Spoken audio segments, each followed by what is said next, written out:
When I first heard that Famous Four song, I totally didn't get it. I thought that Famous Four statement was kind of cheesy. But as the Lord revealed, the power behind that song and how more and more this world and this generation really needs to understand what God is really famous for. I think majority of the people in this world, Christians or not, knows the stories of God, but they don't really understand what it means to be, to see the power in action. So that definitely is our prayer. Alrighty, so before I start, I just want to give a little background about myself. I know a lot of you guys know me as Reagan, part of Excelsior Ministry. I know many of you guys back in the days from the Rock, and I think professionally, some of you guys may not know I'm actually a pharmacist. And I graduated from pharmacy school, 14 years ago, 15 years ago, and with my degree, I'm gonna toot my horn a little bit because I work really hard on this. As a pharmacist, nowadays when you graduate, you do get a doctor's degree.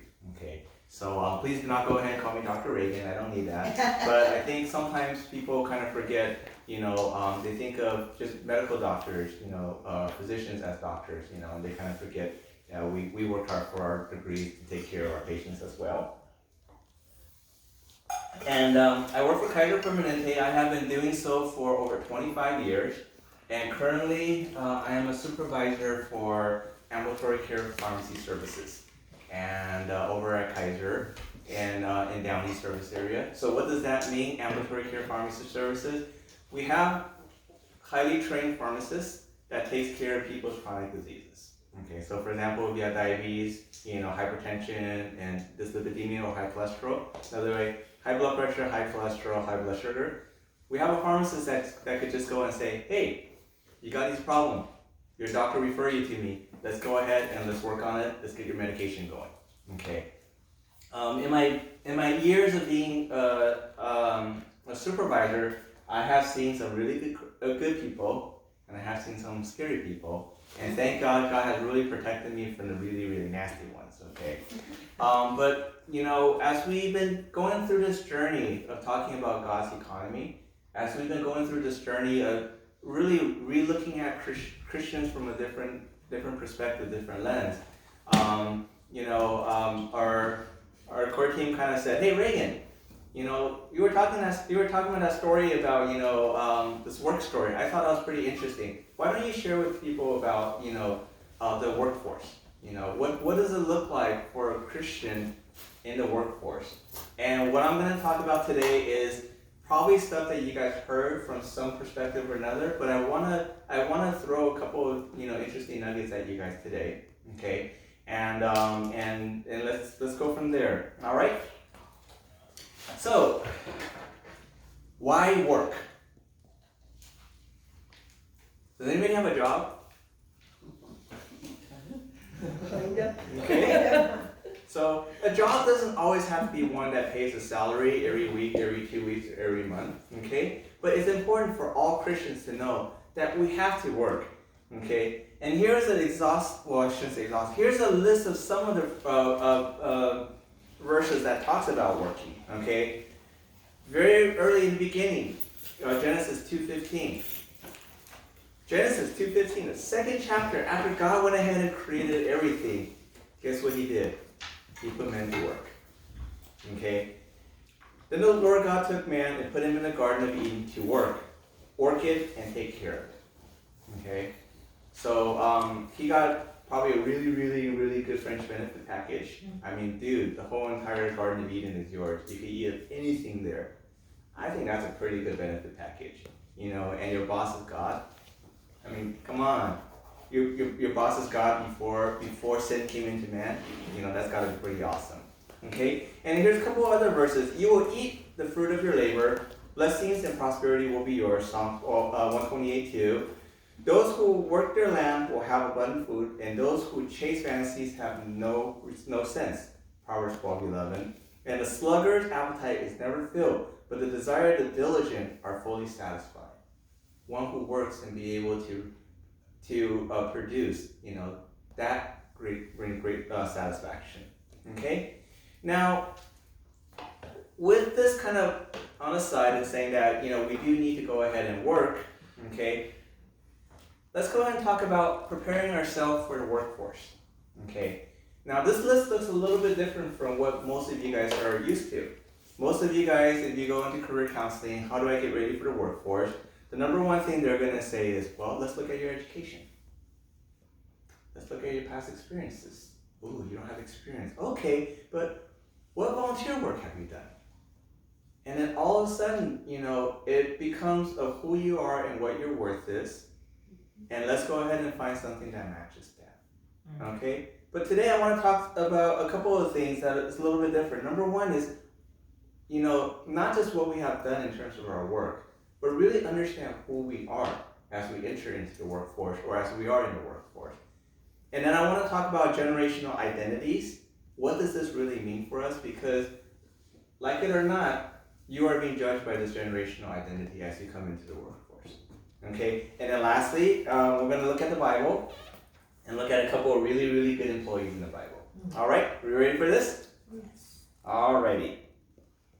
Identity. Okay? I am going to go ahead and just give you guys a little bit of review of what we talked about. Okay? We are operating in God's economy. If you don't know what that means, you could ask, Pastor Ruth Ann for the recordings for the last, month, and it will go, you will go like this. Whoa, what in the world are you talking about? Okay? But to quote Dr. Ken Briscoe, Pastor Dr. Ken Briscoe right over here, God is exceedingly rich. He has unlimited capital. All of this capital is simply God himself. His plan, his economy intends by mass production to dispense himself into humanity. Okay? Mass production of himself. Okay, we're not talking about a cult creating mini gods, made in China, distributing out to the world. But God's saying, I am pouring myself out completely to each and every one of you through the Holy Spirit. Okay? This is very important. We have to understand, number one, is that when we work, we are working in God's economy. This is who we are. I may be employed at Kaiser. I may be serving in the position right now in my company as a supervisor, but I operate in God's economy. And I partner with God in the next point as an entrepreneur in his company, in his kingdom. Okay? When I hear entrepreneur, two things come into mind. Okay? Number one is somebody struggling, trying very, very hard to start a company, which majority of them fail.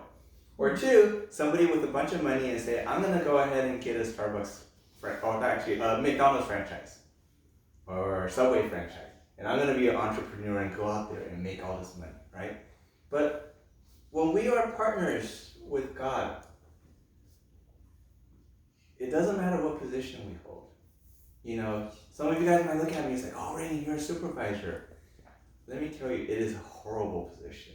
I don't wish this on a lot of people, okay? Because when somebody calls in sick, 3 o'clock in the morning, guess who gets the phone call? And guess what do I have to do? Okay, let me go ahead and figure out who's going to cover the shifts, okay? Reagan, I have all this personal problem. Okay, then let's take care of our HR stuff. All of these things that we do in our actual position in our job sometimes really detracts us from what we're supposed to do. But honestly, we're entrepreneurs. We are partners with Jesus in this business of God's economy to bring forth the will of the Father. Okay, I'm going to say that again. We are partners with Jesus to bring forth the will of the Father.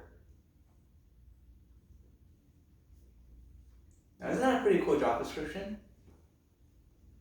You go ahead, you go to your boss, you apply for this job that you quite don't really understand because there's some really fancy titles out there. And next thing you realize is like, okay, so what am I supposed to do with this, Christian job? Oh, you are partners with Jesus to bring forth the will of the Father. And of course, like any job, you're going to need training. Like any job, you're going to need a little bit more mentorship. And you need somebody to go ahead and kind of show you exactly what this job could do, right? Multi-marketing, campaigns, like Amway and stuff like that, Avon, you go over there, they always show you, this is Barbara. Barbara, made $1 million last year with our company. Right? And then all of a sudden it's like, Barbara made $1 million? Look at the way she taught. I could talk better than her. And then all of a sudden you get excited because, hey, maybe I could be like Barbara. Well, guess what? Instead of Barbara, we have Jesus. Look at Jesus. Look what he has done. Wow. That's what we get to do? Okay? And once we start realizing all of that, then we start realizing who we are in Christ. We are his sons and daughters. We are his beloved. We are more than conquerors. And whatever the Lord has already spoken to you, that's who you are. And if you want more, guess what? Scripture has a lot more. And as you go ahead and continue to partner with Jesus, continue to allow the Holy Spirit to replicate God in you and through you to the rest of the world, all of a sudden something very, very different happens. You start entering and looking at the workforce completely different. Okay? And one phrase that I didn't put in here, but I want you guys to think of this one phrase, sphere of influence. Okay? You guys all know what a sphere is, right? It's a round circular ball that goes in 360 degrees. Okay? With a sphere, what is your sphere of influence? What is this bubble capturing? Okay? And sometimes you're like, Sarah, she's like, oh, I'm just a kid, you know. But her sphere of influence is actually great. Her sphere is us immediately here. Her sphere includes most of you guys in this room. Her sphere includes her school. Her sphere includes also her ministry, Stream of Grace. And all the people that she comes in contact with in there, you know, on a regular basis, that's her sphere. And some of you guys, your sphere is humongous. And you might not know what to do with that. But we'll talk about some of that as we go forward. Okay? Now, do we all have a good idea of our identity? Okay? Because if we're going to continue to talk about Christians in the workforce, and you think about, I am a mechanical engineering major, I am an accounting major, I am a computer science major, then you're going to fail. Okay? You're already fired. Okay? But really, change this mindset. Okay? Now, I have to give a little apologies for some of the slides that are coming up, okay? Because this has been a topic that's been talked about that a lot of people has heard, and but it's fun, okay? So we are going to talk about millennials and what they are, okay? A good number of you guys are millennials. Some of you guys are actually a little bit under the millennials. You know, you're Gen Zs, and you know, a good number of us are Gen X. Thank God we don't have any boomers, you know. Oh, right here. Oh, in this room. Okay. So a lot of times we hear about, oh, what's a boomer, what's a baby boomer, what's a Gen X, you know, millennials and Gen Z. So we want to talk about this a little bit because we hear a lot about millennial generation, and a lot of it is complaining, millennial generation. Okay, so let's take a little bit of a look at what all of these means. Okay, but before we get into that, a little comic break. Okay, let's see if it'll play on it. Very good. Are you addicted to No. No. Publisher. Not really. Exactly in what area of technology are you? Amy, it says you are trained in technology. That's very good. Are you adept at Excel? No. PowerPoint. No. Publisher. Not really. Exactly in what area of technology are you proficient? Snapchat, Pinterest, Instagram, Vine, Twitter. You know the big ones. I'm surprised you didn't say Facebook. That's for old people, like my parents. That's funny. Well, Amy, when you're working for me, you have to have those kind of research skills because I'll send you things for you to comb through and get the answers and send them to me. So for that, you've got to be really good at technology. For stuff like that, no problem. I'll just ask Siri. You'll just ask Siri? You know, Siri tell me this, Siri find me that. We're all good at getting you the answers. Tell Siri I want you ready to go at 8 sharp each and every morning. I don't understand What don't you understand? what you just said. You don't understand be ready to go? No. You said 8, right? Yes. 8 like in the morning 8? Yes, in the morning. Yeah. That kind of doesn't work for me. Who gets up at 8? I do. I Skype with my French boyfriend in Paris until like 3 in the morning. I don't even get to Starbucks until like 10, where I order my grande chai tea latte, 3 pumps, skim milk, light water, 2% foam, extra hot but not too hot. So if it's okay, I work best in the morning at 10:45. Wow. Amy, I don't think we're going to be a good fit. Why are you so negative? I can sense your hostilities, and right now I am not feeling very safe. I've been here for over 5 minutes, and the only nice thing you have said to me was nice resume, which I typed all night for this meeting with you. You've given me no guidance, no validation, no encouragement, no supervision. Is there an HR director somewhere?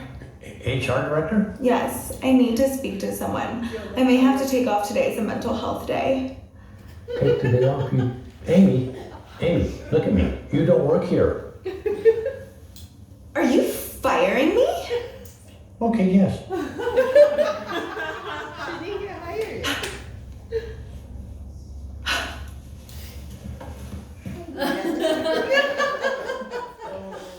Alright, okay, so that's a little bit of an exaggeration, but you know. It's not too far from the truth. Thank you, Mr. Lonnie. I've seen teenagers like that that are realists. Yep. So I want to use this as, you know, a nice little comic intro into what we're talking about. And this is the stereotype of the millennial generation. And we'll see a little bit more. This is just an interview, somebody who hasn't even got a job yet. Okay. But I think it's good to understand where you know some of our peers are coming from. And as I was preparing for this, you know, I got a relatively clear picture exactly what I want to talk about today. But as I was actually putting it together, my PowerPoint stuff, you know, because in healthcare, you know, we're big nerds, you know, we got to do PowerPoint presentations and stuff like that. And all of a sudden I'm like, this doesn't apply to our church. Our members aren't like this, you know. And then, but I realized, you know, as the Lord is saying, it's important. They need to understand this. And then I'll tell you a little bit why this is so important. Amy? All right, so baby boomers. So first one, looking at this couch right over here, okay. As we kind of mentioned, these people are from around 1946 to 1964. Their current age is around 56 to 74, okay. And then the people before this is actually the industrial generation, okay. And we won't talk about that one because most of them are retiring or have retired from the workforce, okay. You know, size obviously around 71, you know, million people in the workforce right now for that, okay. What I really love about these slides, and shamelessly I stole them from the internet, okay, media consumption, you know, Google. Siri's not very helpful. Siri and I, we don't have a good relationship, but Google, we're really good. The size in the US. Huh? The size is in the US. That's in the US. Yeah, so what I want to focus on each one of these upcoming slides, number one is media consumption, okay? Because there's very, very strong message I want to talk about later. Media consumption. Baby boomers are the biggest consumer of traditional media, like television, radio, magazine, and newspaper, okay? You guys still watch TV over there on the side, right? Yep. Okay. Despite being so traditional, 90% of baby boomers have a Facebook account. and I know you know these people, you know, the Briscoes do, because you know it's actually a very good tool that they use to go ahead and connect with the younger generation and even among their friends. Okay. This generation has begun to adopt more technology in order to stay in touch with family members and reconnect with old ones. Okay? And the finance part is managing retirement with life expectancies on the rise. Okay? Hippie. That's right. Yes, now this is my generation, okay? Gen X, born between 1965 and 1979. All right, we have a few in this room here. Media consumption. Oh, so it's around 40 to 55 years old. There's about 65.2 million of us, okay? Media consumption. Gen X still reads newspaper, magazines, listens to the radio, and watch TV. About 165 hours worth of TV a month. Wow. Okay. However, they are also digitally savvy and spend roughly 7 hours a week on Facebook, the highest of any generational cohort. Wow. Okay. And you can just ask, Mary, do you use Facebook a lot? Just a little bit. So this is a very interesting generation. You know, this generation grew up in, was born in the wars, hippie days. You know, they're also the ones that lived through like the Cold War, and some of you guys are looking like, Cold War. What's the Cold War? It got really cold. You know, it's like it's between U.S. and Russia, and during the whole entire Cold War, there's this always stupid joke, but ultimate fear that somebody's gonna push the red button.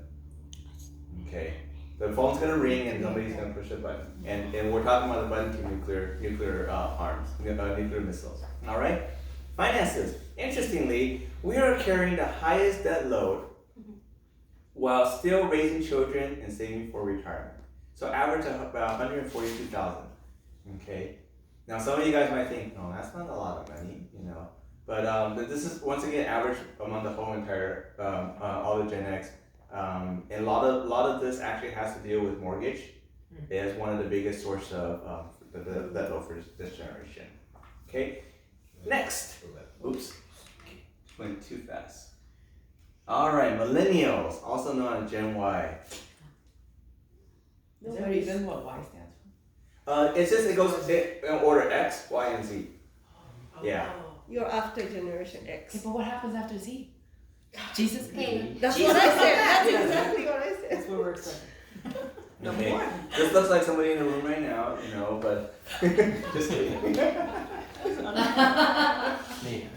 Many of the millennials are sporting the whole entire, you know, full beard and stuff because they can. The millennials are born between 1980 to 1994. Their age right now is around 24 to 39. There's about 72 millions of you guys, so it's roughly still around very similar numbers, you know, as to the Gen X. Okay, media consumption. Now this is very interesting. 95% still watch TV, but Netflix edges out traditional cable as the preferred provider. Okay, so once in a while you still turn on TV, you know, catch news. I think this is a little bit behind. I think within the recent years, the cord cutting has been very, very, very, very dramatic with the millennial generation. Okay, cord cutting is in favor of streaming services is the popular choice. This generation is extremely comfortable with mobile devices, but 32% still use a computer for purchases. They typically have multiple social media accounts. Okay, multiple social media accounts, people. Actually, I think you know there is blending. You know, I know a lot of Gen X's are also having multiple accounts because we want to be cool. All right. So pivotal events. You guys actually were around, you know, during the Great Recessions. You know, saw the technology boom, but also, you know, 9/11 was also something that all of you guys experienced. Most of you guys, you know, while in some school period, you know, and in school in 9/11 actually, you know, any big major event in the U.S. and while you're in school, it actually has a very, very strong impact because you have a huge avenue of place for discussion, and those events kind of really ingrain in your head. Like, I don't really remember much about the Challenger, you know, explosion of the space shuttle, but I still remember very, very vividly, I was sitting in the classroom, we were watching it, and we saw that happen, and, you know, for a week, we had discussions about, you know, about the space program, and, you know, and all of that relating that, okay? So this generation right now have massive student loans, okay? And many of you guys, you know, the latter part of the Gen Y are still paying off of that, you know, and then because of that, many of them are really, you know, financially savvy. You know, this is kind of a contrary statement, but many Gen Ys are financially savvy, knowing that I will not go into debt. I'm not going to go into debt over this. I'm not going to buy a house yet because as much as I want to, I can't afford it because I have this huge student loan over my head because a lot of Gen Ys just kind of kept going back to school, kept going back to school, kept going back to school. Okay, no, you're not a Gen Y, just keep going back to school. Okay, alrighty. And then I think if you start looking at the research a little bit more with the Gen Ys, there is a splitting. They actually do kind of say like a Y1 and a Y2 because they notice some of the older Gen Ys, they represent what I said here a little bit more, you know, and then the Gen Y2, their personality is actually significant enough that they're making this distinction between the millennial generation. Okay. All right. Last one, Gen Z. Okay. At first I was going to say, why am I going to talk about Gen Z? Then I realized, oh, actually we have a few Gen Zs here in this room. Gen Zs? And this one right over here, Sarah, you're a Gen Z? Sarah, you're a Gen Z? Okay. Yay. These people were born between 1996 to 2015. Their age right now is around 5 to 24. There's about 68 million of them right now. Okay? Now, media consumption. The average Gen Zer, sorry, I'm going to say you guys correctly. The Gen Zers received their first mobile phone at the age of 10.3. Sarah, do you have a mobile phone? Do you have an iPhone? Yeah. Do you guys have phones? Yeah. All right. Gosh, I was lucky to get a pager by the time I got out of college. Alrighty. Okay, many of them grew up playing with their parents' mobile phones or tablets. They have grown up in a hyper-connected world, and the smartphone is their preferred method of communication. On average, they spend 3 hours a day on their mobile devices. Oh, that's being real generous. Yeah. That's More way than low. 13 hours. Well, this is pre-COVID. Pre-COVID, you know, when they actually have to physically go to school and their phones will get confiscated. Oh. Okay. Yeah, I've actually seen really cute teachers creativity and trying to get the kids to disconnect in class. So I saw one teacher actually create this whole charging station. So you just go ahead and put your phone in there and you charge it, and then during break and stuff, you'll go and grab your phone back and your phone's completely charged. You know, pretty cool ideas. You know, all right. So the Gen Zers, similar to Gen X, their parents in financial attitude, okay, but wanting to avoid debt after seeing millennials struggle. So they have big dreams, they have big aspirations, they want these things, but yet they're really afraid of being in debt. They see what their parents are like, they see the millennial people that's a little bit above them, and they're hearing, oh my gosh, $100,000 in debt for coming out of college? So they're learning from that, all right? So now we kind of see these generational people, and let's go ahead and see a video of a millennial actually after they get hired. So, Marathon Industries, give me a breakdown. It's a B2B company that provides cloud storage for Fortune 500 companies. Chet, what did the market research turn up? What? Oh, I googled them, but the results were weird. You didn't use the market research database that we spend thousands of dollars a month on, and that you were specifically trained to use. I quit. This job is different than I thought it would be. Stop. Does this situation look familiar? A new type of worker has entered the workforce. They're called millennials. That's terrible. Today, I'm going to teach you all about this new breed of worker so you can avoid misunderstandings in which you feel the need to fire them immediately.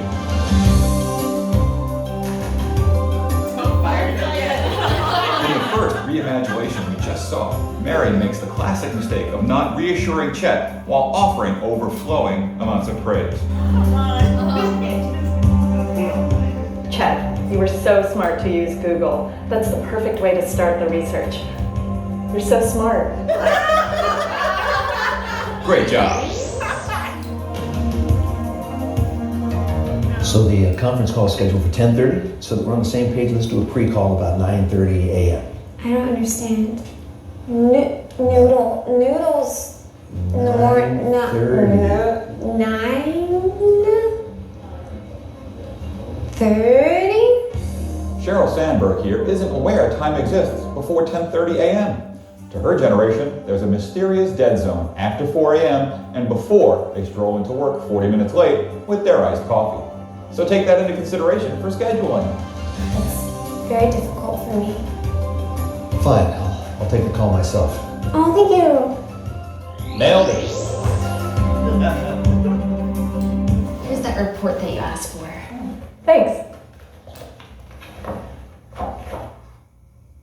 Morgan did exactly what was asked of her. Nothing more, nothing less.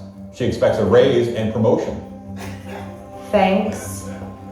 Junior Executive Manager of Data Consulting. Is that better than assistant manager of junior accounts? Yes. Oh my god, thank you. I'm gonna go call my parents. Now you're getting it. I need to take work off tomorrow for a mental health day. Did you know millennials can actually be exceptionally creative with reasons why they need to miss work? These eccentric excuses are normal to them, and they will be to you too.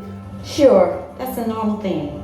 Hi, I know I only get 10 days paid vacation, but that wouldn't count a 3-week Argentinian surf spirit quest, right?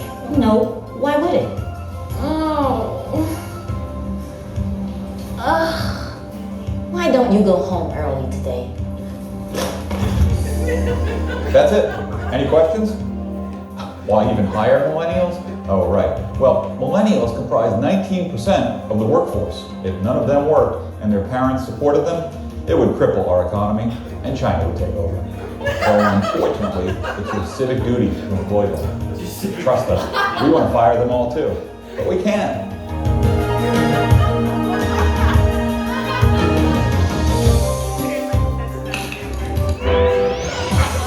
Alrighty.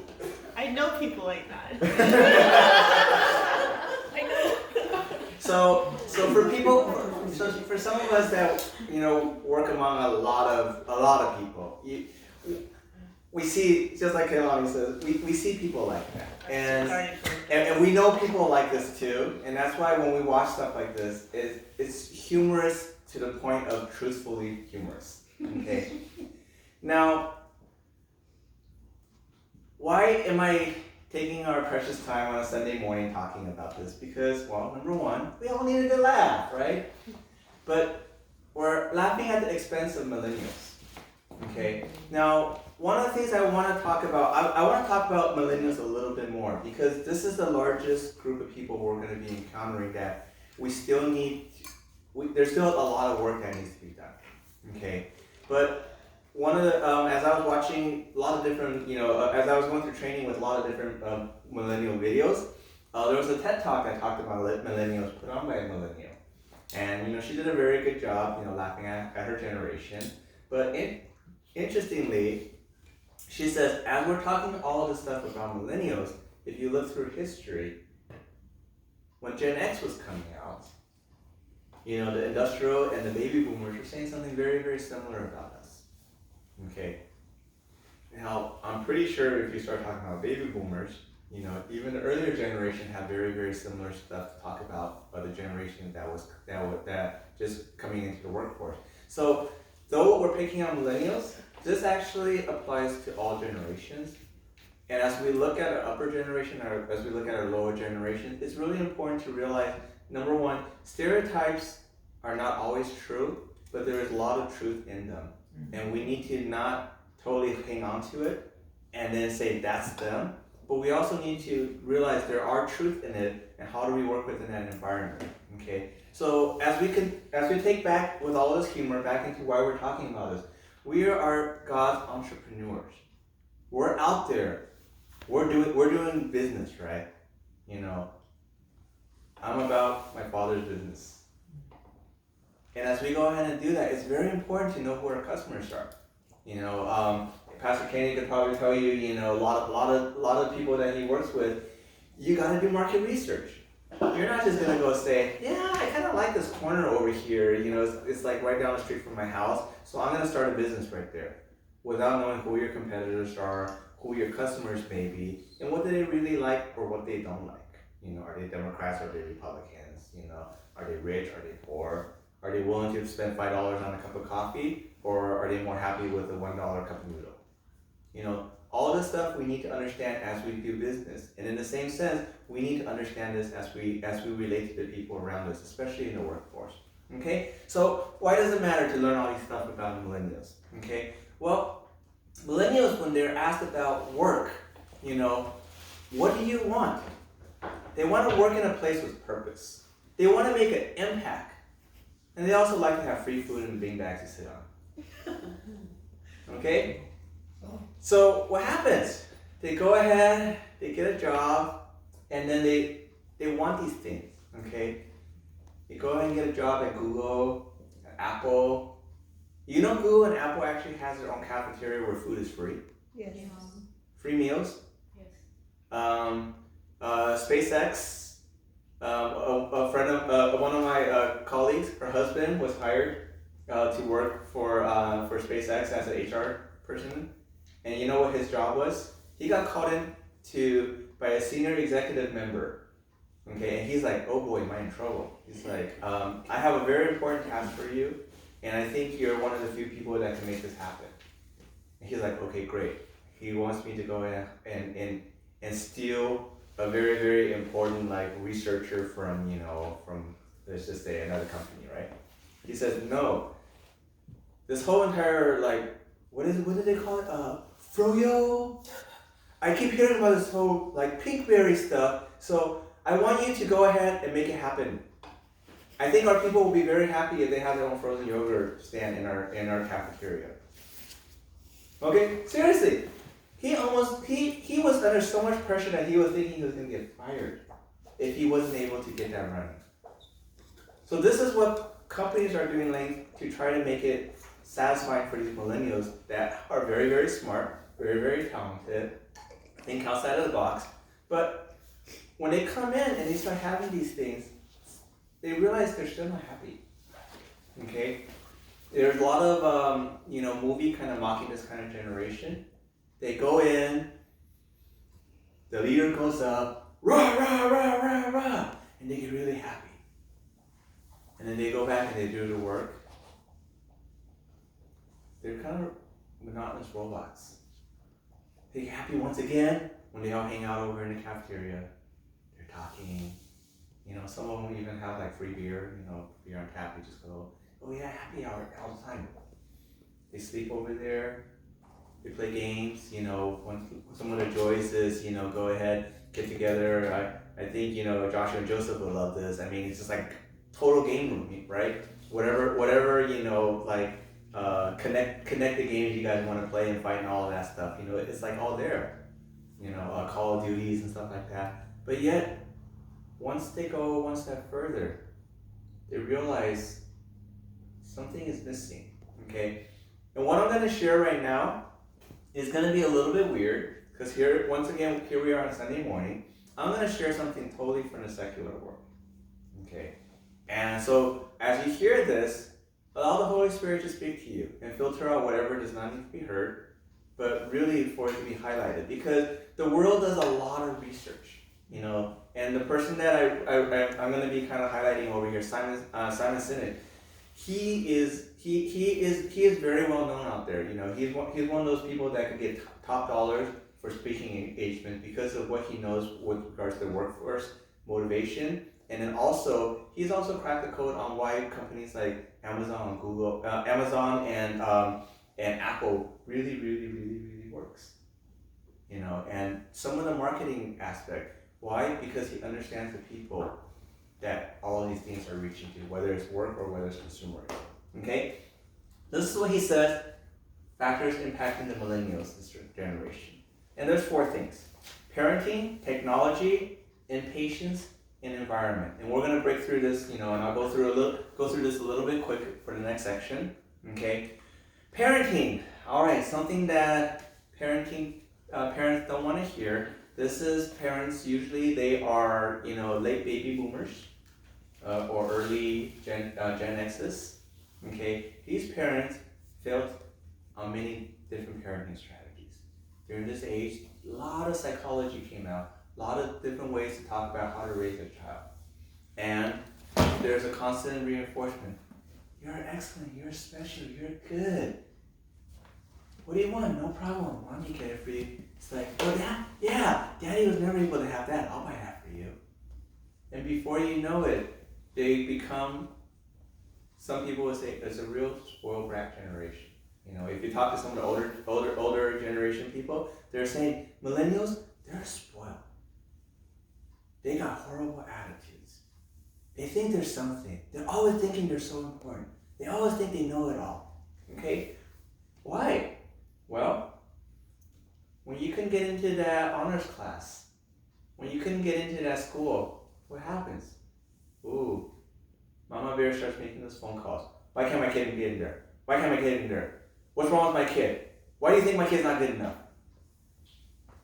You know the scripture? You keep knocking, keep knocking, keep knocking. Keep knocking, keep knocking, keep knocking. Well, these parents learn how to do that for their kids. They start pushing, pushing, pushing. I mean, you've probably heard stories of parents calling teachers, arguing with them about the grades that the teacher gave them for the kids. I don't believe that my kid is the B student. Actually, I heard this recently because I was laughing. A parent went to complain to the teacher and said, there's something wrong with your test. Okay, Mrs. So-and-so, I can see why you believe that's the case, but this is a standardized computer test. Well, somebody programmed it wrong. Well, why do you feel that way? There's no way that my daughter's reading comprehension could be that low. She is reading at the top of her class. She right now as a second grader, she is reading at a 5th to 6th grade level. Yes, the test shows she is reading at a 5th to 6th grade level. But her reading comprehension is at a 1st or 2nd grade level. Because she could read all the words and go through the books, and she could get the major thing, but she doesn't understand what she's reading. She doesn't know about all the characters and what's important about it. I'm pretty sure she's skipping all the big words that she doesn't know. But yeah, but when she's reading, she's laughing about it. Well, I understand. Because there's funny lines in there, and she understands those and she'll laugh. Parents arguing with a teacher for a better grade on a standardized computer test. What do you think the teacher's going to do? Millennials are like that, and then some of these millennials are using the same tactic and using it on the next generation, our Gen Z and then the generation after. Okay? Word mediocrity. How many of you guys got a participation award? Okay, participation award. So a friend of mine shook his head, and I said, why? You know, these sports nowadays is horrible. What do you mean? You spend all this money for the lesson, for the class, you know, soccer. We spend all this money on gear. We spend all this money to take them to tournaments. And after everything, we come in last. Woohoo! My kid is so happy coming home. Look at my trophy. I got a trophy for coming in last. Or they don't keep score anymore. I mean, like, it's great. If I win first place, I get a bigger trophy. But look, I still got a trophy for participating. They feel like they are entitled to win. They are entitled to be rewarded, regardless of what their outputs are. Okay? What happens is when they start entering into the real world, when the competition is really tough, they don't get a job, and they wonder, what's wrong? What's wrong with them? Don't they see how great I am? When they go into college, where oftentimes the boundaries of the parent kind of stop, they start doing bad in the classes. They don't know what to do.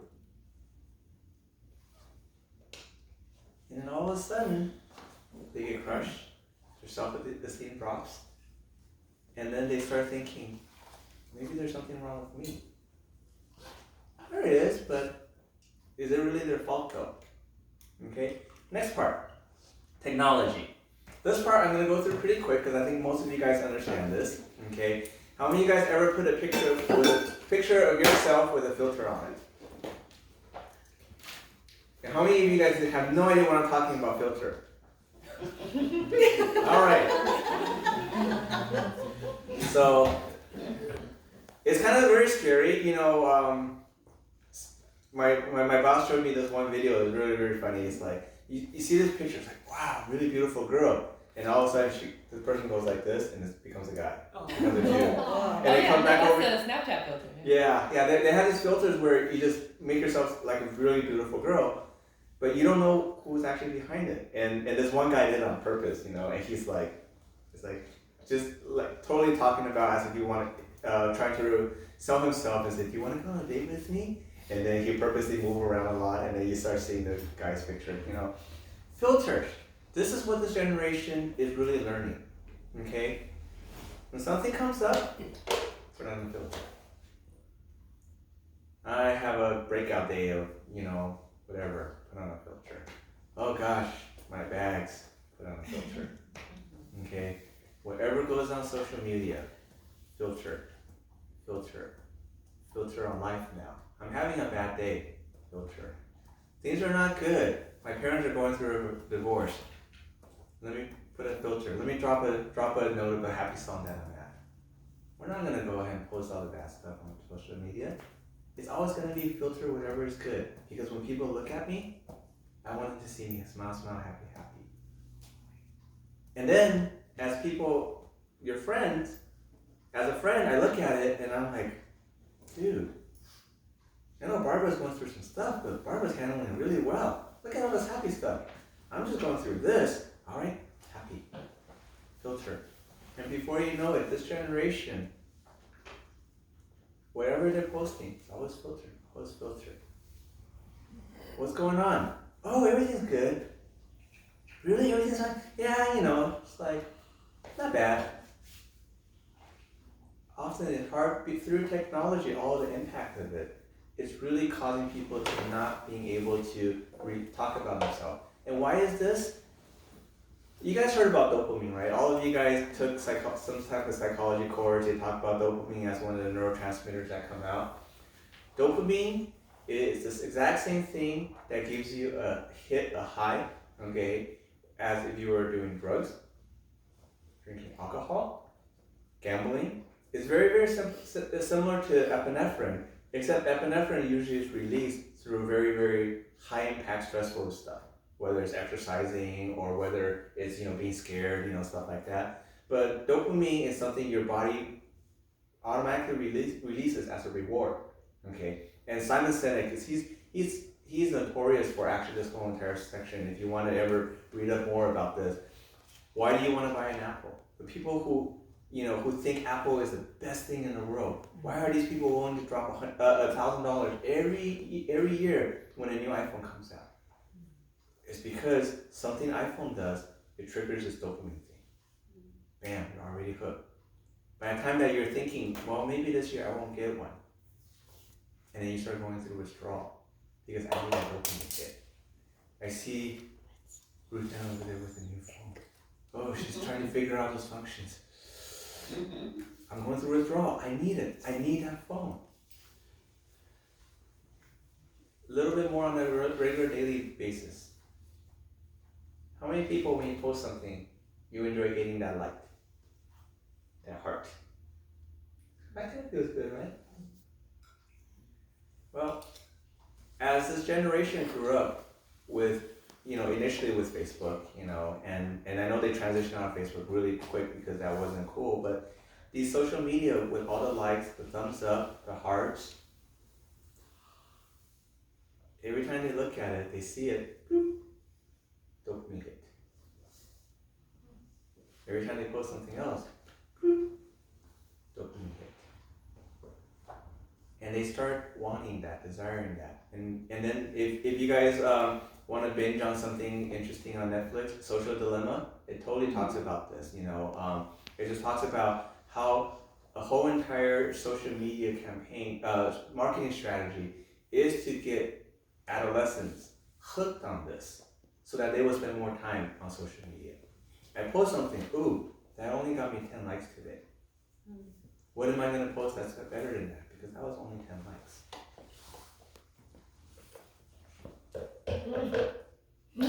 Sorry.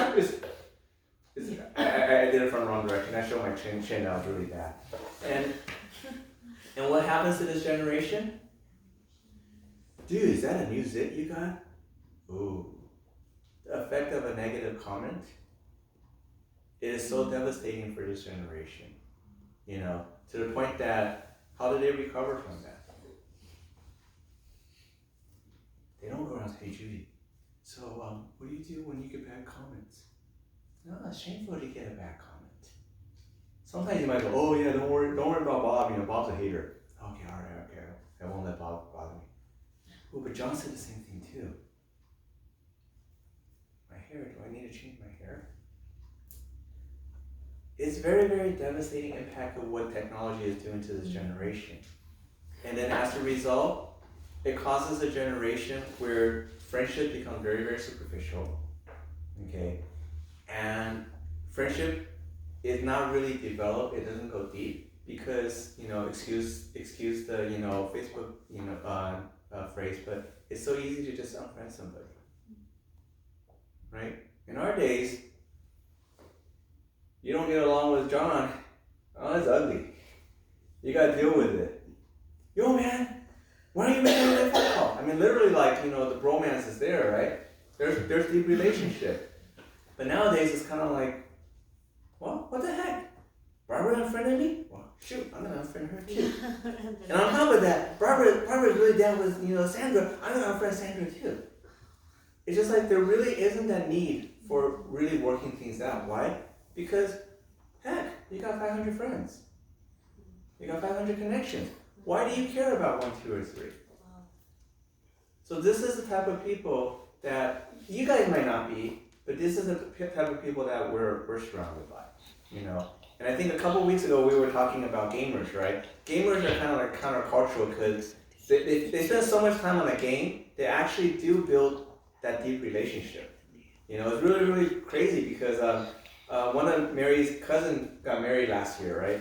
And somebody flew in from Japan just to attend his wedding, right? And we're like, who is this person? It's like, oh, we're gonna put this person in your table because they speak Japanese. Their English is not very good. It's like, oh, okay. How do you know this guy? Oh, well, a long time ago we were playing this one game. You know, it might have been like Call of Duty or something like that. The old, really, really OG game, right? And we were on the team, and we just been on the team for a long time, and we just, you know, we don't play games as much, but we still keep in touch. It's like, wow, you got that deep level relationship that somebody would buy a ticket and bring their whole entire family from Japan, you know, to America, just because a friendship formed over gaming. But because it's like there is that interaction, you know, whether it's arguing about, dude, man, you messed up my game, or talking about, you know, strategies and stuff. Before you know it, conversation flows back and forth. Real conversations that doesn't happen with technology and what's happening nowadays. Texting, okay. Another Mary's cousin. She's got a really big family, right? He shared, you know, I don't get this generation. My daughter's boyfriend just asked for my daughter's hand in marriage through a text. Is it okay if I marry your daughter? I want to get your permission. I really respect. I mean, everything he wrote was very, very, very respectful. It's just that he didn't bother using his words. He didn't bother making a phone call. And this is the kind of relationship that we feel is okay within this generation. And it creeps both to the higher generation too, into the Gen X's that we see a lot. All right? Age of instant gratification. This one is very easy, so I won't spend time on it. We used to have to wait every week for a new episode to come up. Okay? The only time that the millennials have to wait is when you finish binge watching the season that gets released, the whole entire season on one day, and you binge watch it in the whole entire night. Now you gotta wait a whole entire X amount of time before the next season comes out. And you pray and hope that it gets renewed. Yeah. So you guys might not know, we used to have a pilot week. A week where all of these new shows come up. Okay, and based off of how long people stay watching a certain channel, then they know whether they want to continue with that pilot or not. Wow, that's very old school. You know, but instant gratification now. You want to binge watch something? It's right there, a whole entire season. Oh, somebody talked about, House of Cards is a really good show. What? That sounds like for old people. Oh, okay. That sounds pretty interesting. I'll watch it. Yeah, binge on 7 seasons in a couple weeks. Man, this is going slow. Let me Google that. Oh yeah, season 3 to 4. This is a synopsis. You can skip it. All right, I'll skip it. There's people instant gratification that will go all the way to the end to see how it ends, to see whether they like the ending, to see whether it's worth binging the rest of the season. Pretty interesting generation. Amazon, same day. Do you know you could call Amazon when they say same day or next day and you don't get it? They'll actually give you a couple bucks. I've done that quite a few times. But it's like when I'm on Amazon, I'm looking at it and I go, get it today, get it tomorrow, or get it in a week. What am I going to wait a week? Sure, you package it all in one box, but what do I want to wait a week for when I could get it? Eco-friendly. I recycle all my boxes. No, but it's kind of like, that is like the only reason why they will wait, is if there is a purpose. Eco-friendly, right? I do it because they give you $1 digital credit. Yes. And I do that. But I mean, a whole entire generation, instant gratification. Okay? Now, what I don't understand is, how could this instant gratification generation wait 2 hours in line to go ahead and eat a bowl of ramen? That's completely different, but purpose. Okay. So what happens with this impatience? And a dopamine hit when you take a picture. Oh yes, and then everybody is like, oh my gosh, you're there. Yes. Yeah. Okay. This impatience causes a very, very big problem. Okay. You don't really have the patience to really sit through something in the work world. Okay. And there are like everyday things that people have struggled with. Okay. For example, like my job is boring. I can't sit from my desk from 9 to 5:30. Okay, that's just way too long for me. Okay, so you get distracted. That's one part of impatience. But then some of this delayed gratification, knowing that you're working on a project, and at Kaiser our projects goes very slow. So like sometimes the project takes 2 years for it to actually come into fruition. So many millennials, they can't handle it. By 6 months, they're gone. They're like, I don't understand why this is taking so long. There's something wrong with you guys. Okay. There's just too much red tape. I don't think you guys are serious about this. Bam, they move on. You want them to stick with something because they don't quite really get the whole entire skill. You're holding me back. You're not releasing me. You're not letting me go at my full potential. I quit. I'm not getting the satisfaction from this job like you promised me. Okay? Because the adrenaline and plus the dopamine hit in the beginning is very great. I got this job. I got a job as a Kaiser pharmacist. Do you know Kaiser pharmacist pays the most out of all of Southern California? We pay 15 to 20% more than any other pharmacist. And pharmacists gets paid pretty well already. But then 1 month in, boring.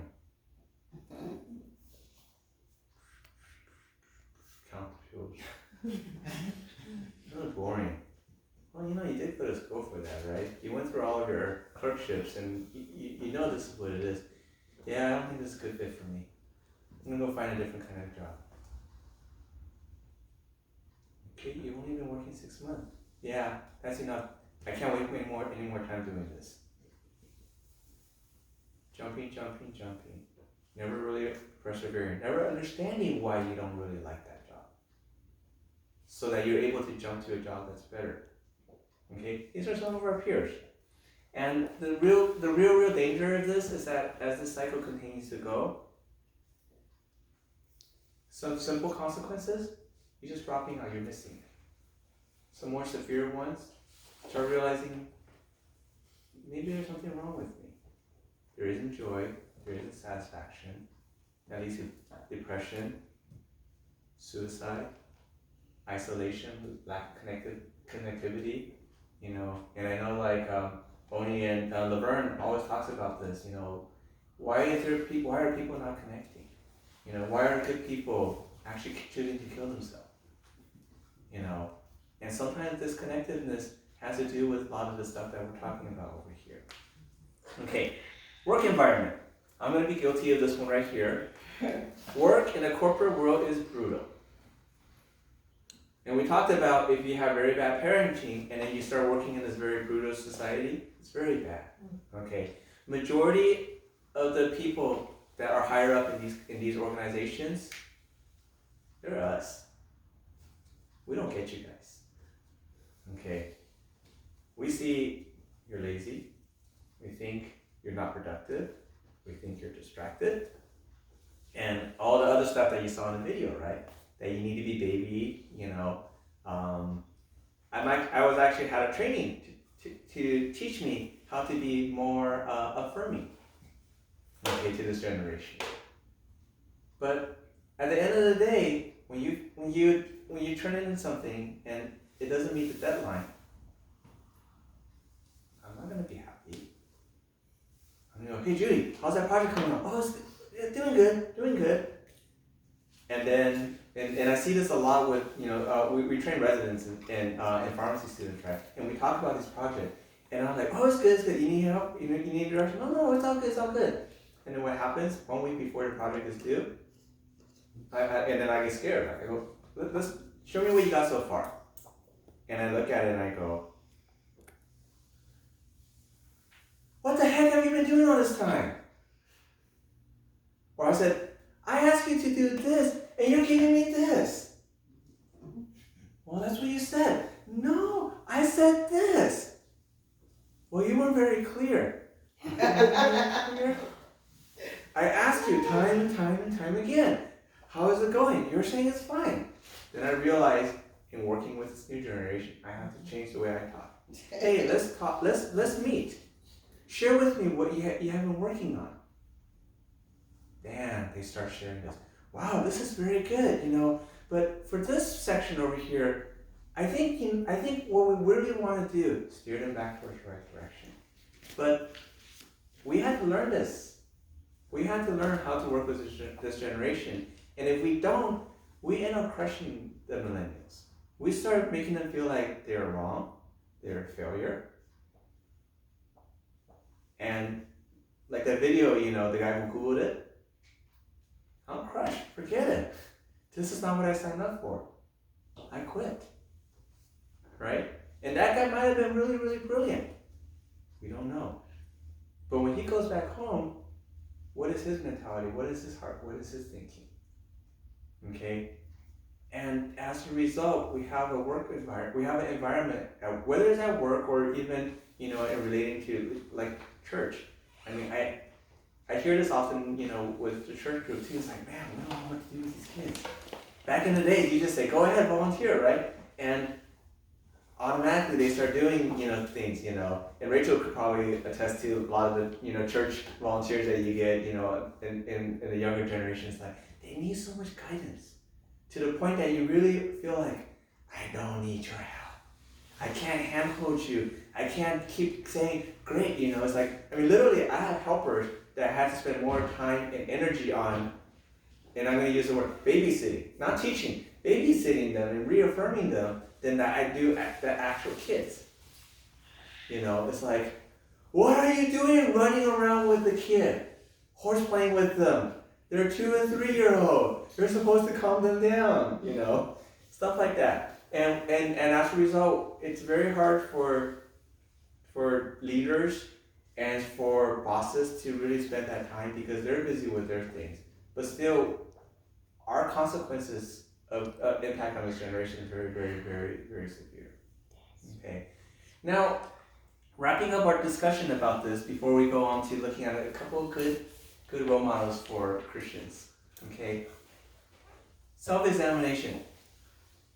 How much did what I say ring true to you?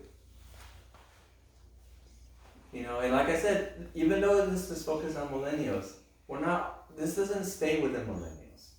Okay. As I was preparing this and as I was reviewing what Simon, you know, said, you know, it's like, I'm like, wow, This is me, you know.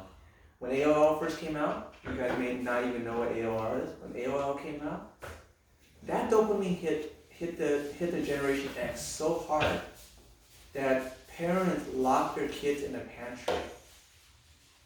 Why? Pantry. There's food. There's water. There's juice. There's beverages. So that they could be on instant messaging like crazy. They could go into chat rooms. They could go ahead and write emails. Okay, that social service had to actually come because the kids were being fed, but they were peeing and pooing in the pantry because the parents, once they came out, they started bugging them on. So this is not just for millennial generation, but this could ring true for each and every one of us. How much does it ring true? And what impact does that have on you? What is it as Gen X, and baby boomers? How are we relating to the millennials and the Gen Zs? What are we causing? And what have we caused?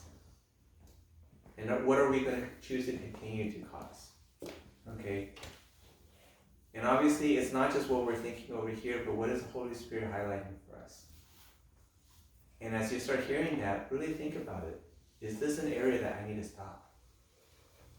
Is this an area that I need to receive healing?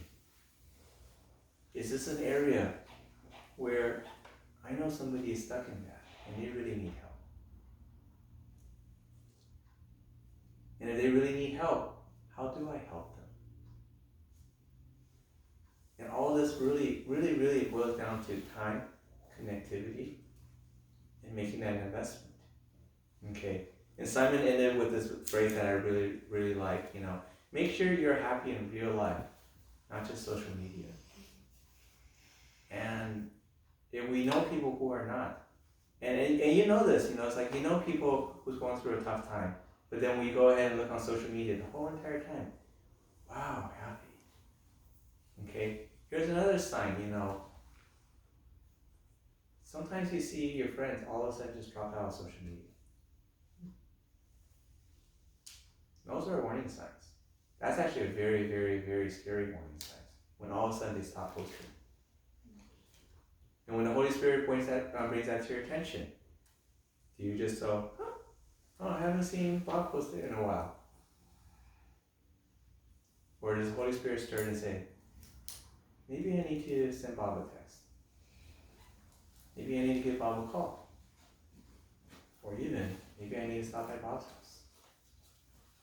Because the texting is very easy. And we've all done this before. How are you? Oh, everything's okay. It's the same. And then you go, oh, okay, good. My conscience is eased. I reached out. If Bob really had a problem, Bob would have told me.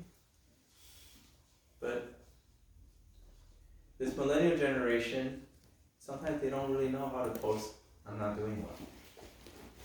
And most of you guys I know in this room are very blessed. You guys have people that you're connected with. That you could say, and as Christians, we could say, I'm not doing good, can you pray with me? I'm not doing good, can you pray for me?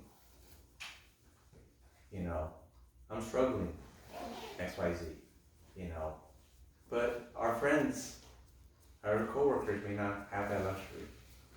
Alright? So, shifting gears. Biblical examples of good employees. Who think in here who thinks they are a good employee? We try to be, right? Sometimes we hold our standards a little bit high, and sometimes we don't hold our standards high enough. I have heard people say, don't hire Christians. Okay, not because they're atheists or they're anti-Christians, but sometimes Christians are weird in the workplace. Okay, they're not productive. They can't take criticisms, especially from another Christian. You're not rebuking me with love. Hello, I'm your boss. It's like, that's really harsh. That's not very Christ-like. Hello, you're not doing your work. So a couple good examples. The very first one is a very, very, very, very unfair example. Okay, this is our highest standard. However, we are talking about God's economy. We are talking about Jesus as that number one entrepreneur. He came into this world to do the Father's work. Okay? He claimed the Son can do nothing of himself but what he sees the Father do. For whatever he does, the Son also does in a like manner. Mentorship from the Father. I learn from the Father. Whatever the Father shows me, I'm going to do it. This is the way to do it. This is the way to do it. To the point, my food is to do the will of Him who sent me and to finish His work. This is my sustenance.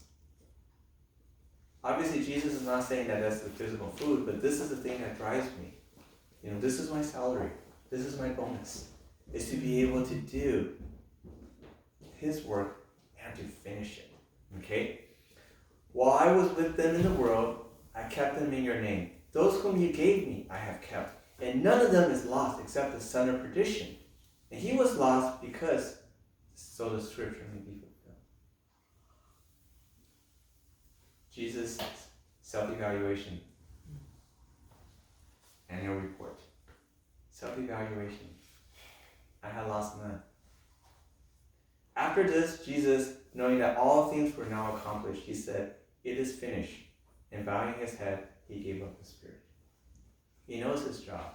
He knows what he needs to do. He knows what he was hired for. And when it's time for him to retire, to quit, he was able to say with all faithfulness, "It is finished. I am done. And I can walk out of this job knowing that I have done what I needed to do." Pretty interesting. Looking at Jesus from the perspective of being an employee. And maybe some of you guys never thought about this, but Jesus is God's first employee. Abba Father's first employee. Alrighty. Another person that I really like, I've been reading the book of Daniel. And Daniel is a very, very good employee. I was going to talk about Joseph, but I think all of you guys know Joseph, the story of Joseph already. Daniel was a little bit different, okay? Daniel was taken as an exile to the Babylon under King Nebuchadnezzar, and his role is slave. Entry-level job, you are a slave.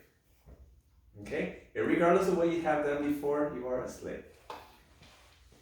While he was there, they did an assessment, like many jobs, they'll take an assessment of where you are, and then all of a sudden, he was identified as somebody with knowledge and skills. And if we look in Daniel 1:3-7, it lists all of the skills, knowledge that they have. Okay, because of his talents, he got a new name.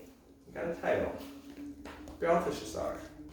Okay, he had three really good co-workers, co-employees, Shadrach, Meshach, Abednego. This is very important to have good, solid employees that share the same value as you.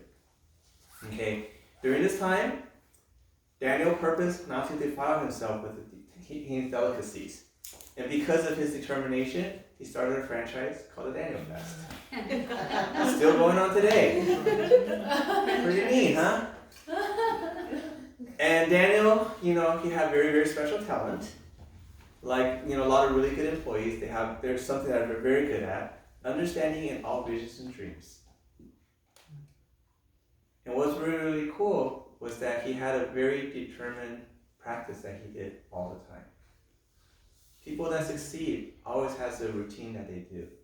And his routine is he prayed and worshiped God 3 times a day. Daniel 6:10. That got him in trouble, but he did that. And then it says, and he's been doing this since the early days, meaning before he even came into captivity. All right? Daniel's resume. He worked under 4 bosses. Corporate takeover 3 times. 4 bosses. Nebuchadnezzar, Belshazzar, Darius, and Cyrus. And guess what? He didn't get fired. And each time under each of these employers, his job might have shifted, but he always received a promotion. Always received a promotion under each one of these new bosses. Some of his notable accomplishments: he's an interpreter of dreams, visions, and strange writings on the wall. That's a pretty cool thing to put on your resume. He's also a lion tamer. How many of you guys can say that in your resume? All right. Influencer. This is something very hip on, resumes for, this generation. His influence on the people around him. King Nebuchadnezzar declared, "Truly your God is the God of gods, the Lord of kings, and the revealer of secrets, since you could reveal this secret." His impact on the king made the king declare this. King Darius says, "I make a decree that in every dominion of my kingdom, men must tremble and fear before the God of Daniel." That's some pretty darn big influence. And throughout the Bible, we see other people that have similar kind of influences like this. But if we stop and think of Daniel as this prophet, right? Because when he was in captivity, that wasn't his role anymore. In God's eyes, he was still a prophet. Because later on, we see Daniel make amazing, prophecies for the end times. Some have come to pass, some are yet still to come. But if we stop and think of Daniel as a person, as an employee, as an entrepreneur in God's economy, kind of cool, huh? He didn't say, "I was dealt a bad card. I did all these things, before, and now look at me. Now look at me. I'm just a slave. And dude, I don't really understand their language, and they want me to take these tests." It's like, the nerve of that king. Take me from my home, now he wants me to work for him like that? No, he rose above all of that. And he says, "Who am I? Who am I? I know who I am. And you want me to interpret? It's like, you want me to go ahead and serve? I'll take that test, and I'll do the best on that test. You want me to go ahead and there's these circumstances? Sure, I'll raise my hand.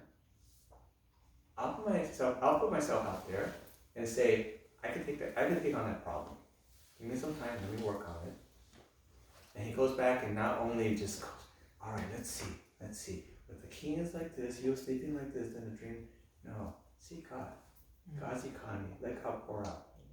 Use his resources. The Google with a big G, and the God Google, it's like, God, what is it? And God reveals it to him. So the promotion comes from him. I mean, we say that verse all the time. Promotion does not come from the east or the west, but it comes from the Lord. But really, all these promotion came to the point that, Daniel was given all this lavish stuff, by King Belshazzar. He's like, "You can keep your stuff, I don't care about that. But I just need you to understand who my God is. And that my God is passing judgment on you right now. And that's why I'm coming here to read the writing on the wall." Okay? Imagine, you just told your boss off in a very godly way. And what does the boss say? "Thank you so much. Thank you for your honesty. Thank you for your truth. I'm going to make you number 3 of the company right now." Wow. But he chose not to say what he wanted to say, but he chose to say what God wanted to say. Ooh, yes, to you. Boss, you don't really want to know what it says on here.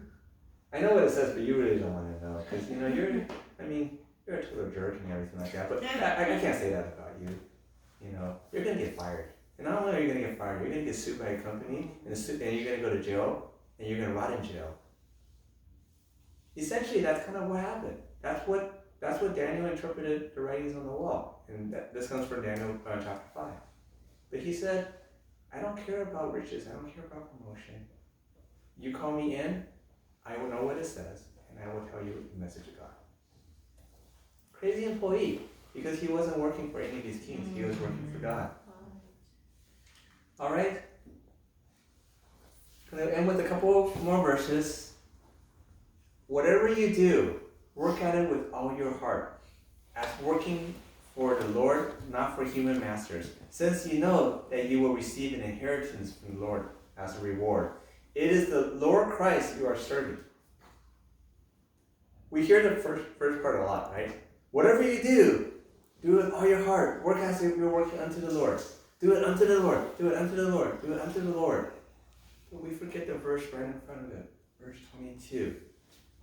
Slaves. We read that, we can stop reading. I'm not a slave. Skip. Next verse. 23. Oh yes, I do everything unto you. No, slaves. Employees. Obey your boss. Okay? And when we're saying master here, we're saying earthly masters. And obey your boss. And do it. Not only when their eyes are on you and to curry their favor, but with sincerity of heart and reverence of the Lord. It's because of that. That's why that's why the exhortation is for you to do everything as you do unto the Lord. It's to remind us we need to do this as a slave, as an employee. Sometimes you do feel like when you're at work, I'm a slave, right? You know, your boss is just piling stuff on top of you.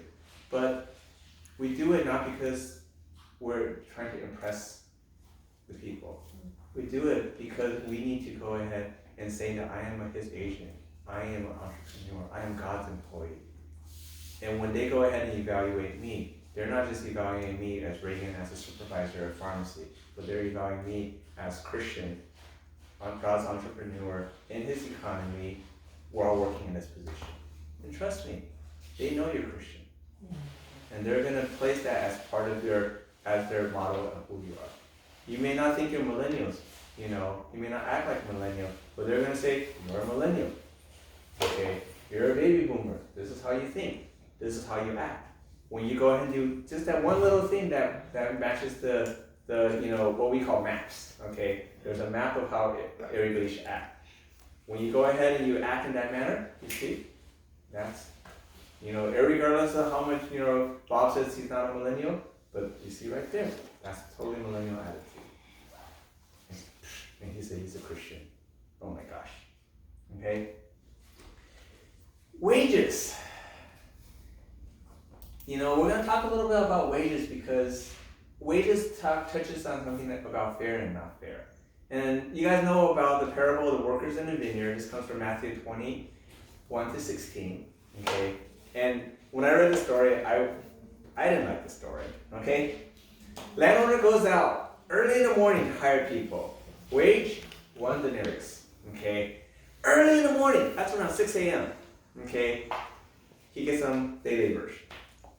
Next, at the third hour, around 9 a.m., he goes and hires some more people. And this goes on to the 6th hour, to the 9th hour, to the 11th hour. Okay? Translating to us is 12 noon, 3 p.m., and 5 p.m. Dude, this guy went out at 5 p.m. to hire people. Okay? And all of these people were hired to work on his vineyard. Okay, pop quiz. How much was the promised wage or salary?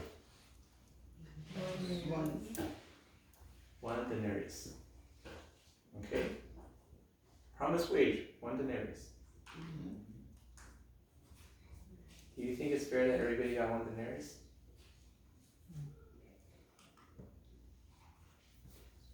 No, that was the contract. That was their agreement. So, as a hard-working person that came in at 6 a.m., you got your 1 denarius. Yeah, they didn't have a union. Slacker Bob rose in at 5 p.m. and he got paid a denarius. Not really fair, huh? And it isn't fair. It is so not fair. That's why we have unions to prevent that from happening. That boss is playing favoritism. Because Susie looks so cute in that mini dress, so that's why she got paid denarius. We know what the boss really thinks. Millennial. Yeah. Comes in at 12 o'clock. Don't even realize, the impact they're having on the department. this is where we're living right now with that kind of attitude. Okay? The story goes at the very end, verse 15.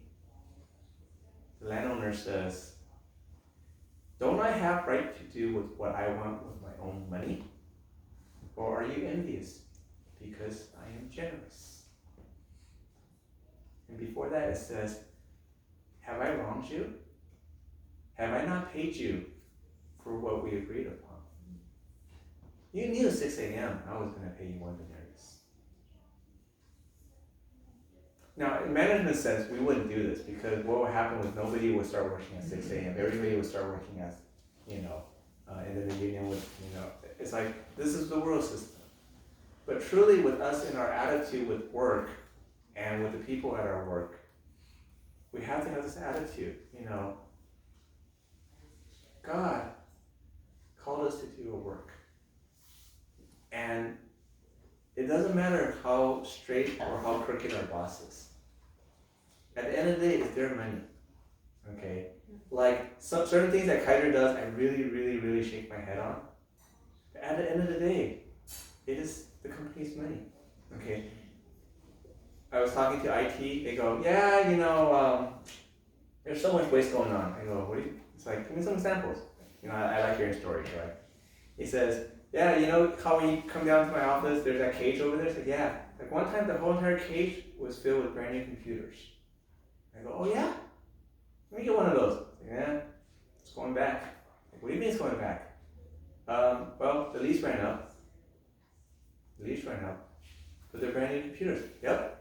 100 brand new computers sitting in the box, never got deployed because they changed their mind on something. So all these 100 computers are going back. Wow. And I almost strangled him because I said, I've been asking for new computers and you won't give me a new computer? He says, well, I can't touch these because these are already earmarked for this one project. This one project went ahead and got scrapped, but they went ahead and ordered all these computers, so they need to stay in this locked cage so it doesn't go missing. And now that it's time for me to return them, the lease is gone up, 100 computers go back. Is it right? No. I need to write a whole entire justification why I need a new computer terminal for a staff. And then they go, oh yeah, I see Reagan. Okay, check back with me in a couple months. But we're not going to be productive because I won't have it for next couple months. Yeah, but budgets are not good right now. And right then there, right around the corner, you see 100 computer wasted. Whether it's your pay, sometimes you'll find out your people get paid more than you, and you wonder why. Does it matter? It'd be nice to get paid more than the person that's not doing the right job, not working as hard as you. But are we going to let that define who we are, right? All right. Closing thoughts. As we work, don't shine so that others can see you. Shine so that through you, others can see Him. C.S. Lewis. In the biblical reference that I felt that this was, let your light shine, that they may see your good deeds and glorify your Father in heaven. So, really, I want to change you guys' mindset today about how you are in the workspace. We are not working for our boss. We are not working for our company. We're there to do a task for them. Really, if you were thinking that we work there, you will be miserable. And I have been miserable doing my job. I've been a supervisor for 10 years. There are days that I internalize the things that happens at work, and I give myself identity through my work, and I am miserable. Miserable because things are not going well. We talk about laying off people, not fun stuff. But then when it comes down to it, and then I say, change my mindset. Well, this is this world. What is my job? If I worry about my employees, I'll pray for them. If I'm worried about my company not surviving, I'll pray for my company. If my boss is a jerk, I'll pray for him. Started laughing because she knows my boss. but you know, if we let our job go ahead and define who we are in our workplace, we are really no better than anybody else out there. You know, and I know you guys hear this. You know, you guys hear this. Yes, I know. Good Christian ethics is very, very important. You know, but I really want to spin it in the context of what we've been talking about in Excelsior Ministries. We need to start operating in God's economy. And some of you guys have been, you know. It's to really not let this world impact you and not let this world shape us. And that we know our identity, that we can rise up above the situation, you know. And I know sometimes it gets frustrating because, you know, it's like, you know, Rachel's like, I've been looking for a job, you know. We had a talk, and sorry for sharing this, Rachel, but I think you shared this with many people. She nailed her job interview to the point that they said, we totally could see you working for our company, but we don't have a job right now.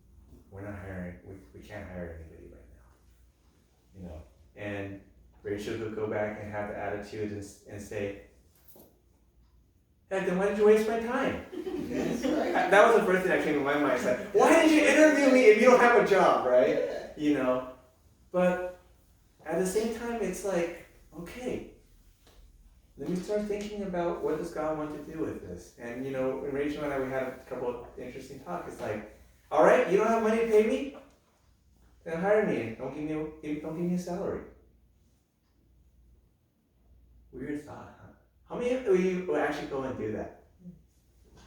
You know, now that I say it, it sounds like, oh yes, this is the thing to do, right? But if we operate in a world economy, heck no, I'm not going to do that. You know, and this is totally not Rachel's thinking, but if I was Rachel and I lived in the world, I am valedictorian of my class. There is nobody in my profession that does unpaid internship. That's like beneath my profession, okay? But if God says do it, doors may open. You know, and like and everything I'm saying right now, you know, Rachel and I, we talked about this, you know, I think it was last week. And I think this is what I really want to challenge each and every one of you guys, is that examine yourself for those who are working. You know, what kind of Christian example am I giving? We might think we're perfectly fine, you know, and I think in this one segment we're perfectly fine. But then there's other segment, we may still be really stuck in the world thinking. And because of that, then we get stuck. And we start thinking we don't have resources. This is not happening, you know. And a lot of times it's people we work with. Oh, they're so difficult. Oh, they're so difficult. Being a manager, you deal with some of the stupidest things. Very, very short story. Last week I talked about an employee. I work in a union environment. The union contract says at the end of each year, you pass around a calendar and everybody says, for the next following year, this is the time I want to take vacation. And whatever they choose, and the calendar gets finalized, this is your guaranteed time off.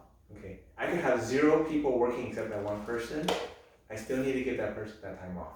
Okay, because this is how the contract works, and this is their guaranteed right. So one of my employees thought it was these 2 weeks, but her weeks were really these 2 weeks. And then she got so upset because she said, I need to have these 2 weeks off, and I said no. I go, you want, right in the heat of summer, everybody wants time off. I've already have 3 other people off. I can't give you these 2 weeks. And then she said, you don't understand. I already paid $10,000 for this vacation. How much? That's a lot of money for a summer vacation.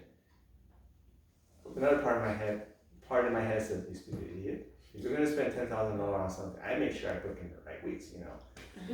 And if she says, you know, we're doing A, B, and C, and there's no way that I'm able to shift A, B, and C because it's a heat of summer. I go, well, that's right, because it's heat of summer, everybody wants to take vacation, right? And then she said, you know, you need to do something.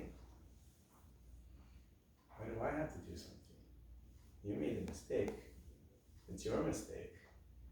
Long story short, then she starts threatening, saying that if I don't give her the time off, telling her coworkers, if Reagan doesn't give me time off, I'm just gonna call him sick. I go, you're gonna call him sick? No, if you call him sick, we're gonna have an HR case on our hand. So one of her coworkers at the end decided to go ahead and cancel and let her take it. So everything was fine. She didn't have to lose her $10,000. She went on an excellent Seattle, Vancouver, and a Disney cruise line trip to Alaska. And obviously because I was such a jerk, I didn't get any souvenirs. I didn't even get all I got was the stupid T-shirt, stuff like that. And then I brought her in to talk with her because as a manager, I need to let her know that she did wrong her actions, right? And I told her this and that, you don't ever do this to me again because this is clearly you made a mistake. And I know you made a mistake, but then you turn it around and put it on everybody else and saying everybody else's responsibility to fix your mistake. And that is not right.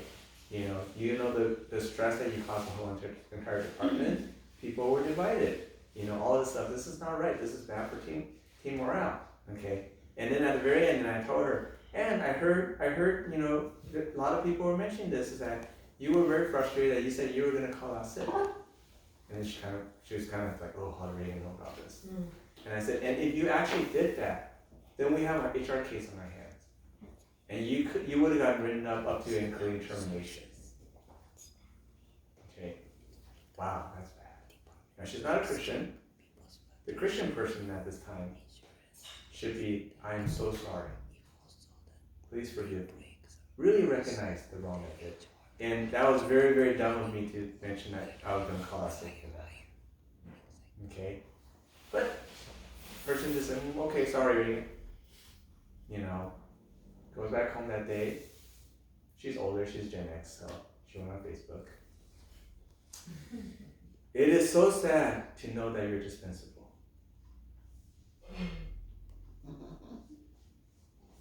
Everything like what we talked about earlier, right? I need comfort. Except Gen X were kind of stupid. We actually put stats stuff like that, Gen X, the millennials probably won't do that. Millennials may complain more about the boss, but they won't talk about how sad and how wrong they were. Actually, that's not always true. I have seen a lot of millennial rants, but all of a sudden she got her dopamine hits. Oh, I'm so sorry. What happened? I hope you're okay. You're wonderful. You're the best. Whoever said that is a total jerk. All of a sudden she's validated. Nobody knows the truth story. Not good, huh? Not cool. But stuff like that happens to Christians too. Christians do the exact same thing as well. So we be careful of what we say, be careful of what we do. And not because, we don't want our boss to know about all of that stuff, but really, at the end of the day, we are his employees. And we really, really need to shine through like that. And when you go into interviews, we don't need to preach about how good of a Christian we are. We don't need to do any of that stuff. Because if you're walking in this day in, day out, and you know that, you have a confidence. And they will see it. They will see your life. The funniest was, while I was walking down the hallway one day at work, that day I was just, Holy Spirit was with me, and I was whistling praise songs down the hallway, right? Just really, really happy. Pre-COVID, so, we had a mask off. And this one lady walked by, you look at her, total hippie-ish, new age person walking by. And then she looks at me. She's like, I love the glow that you have. And then at first, I was a little bit turned off by it, because your mind is saying, you're this hippie person, it's like you're this whole new age person. But then all of a sudden I realized, wow, that's the greatest compliment to receive. Non-believers see the light so much that they could recognize it. And this is what I want to encourage you guys in the workplace. whether it's you know, as the world defines a real job or not, you know, when you do your work, let your light shine, and do it not to please men, but really do it to please the Father. And then when you do these excellent work, even as a slave, that people will see it and they will turn to glory and say, man, I don't know how Reagan could go and clean up those toilets, but that's really awesome. It's really awesome, you know. And then as they understand me more, then they realize it's not Reagan, it's because of God in me.